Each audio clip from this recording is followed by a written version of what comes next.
Hello বন্ধুরা, কালকে আমরা চলে গেছিলাম আরামবাগ পার্কে, কারণ বোন খুব বায়না করছিল। আর সেখানে গিয়ে দেখলাম ভোট সম্বন্ধিত অনুষ্ঠান।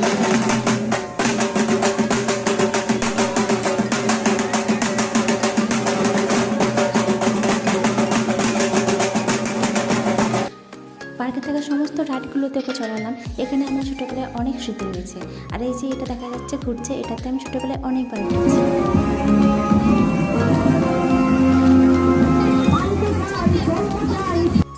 ছোটোবেলায় এটাকে আমি খুব ভয় করতাম, উঠতামই না বলতে গেলে। তারপর বোনকে নিয়ে ভেতরের দিকে গেলাম, যেখানে সুইমিং পুল ছিল। এই সুইমিং পুলে ছোটোবেলার বন্ধুরা ওরা সাঁতার শিখতো। আর এই বিল্ডিংটাতে তখন চলতো একটা রেস্টুরেন্ট। আর এই রেস্টুরেন্টে আমি চাউমিন না খেয়ে যেতাম না। তারপর ওকে চারদিকটা ঘোরালাম, এবং এই সুইমিং পুলের জলেতে তখন মাছ দেখা যাচ্ছিল। তারপরে এই পার্কের একটা জায়গায় একটা কুকুর থাকতো, যাকে দেখে আমরা খুব ভয় করতাম। এই সম্পূর্ণ গল্প করতে করতে তারপর আমরা বাইরে চলে গেলাম।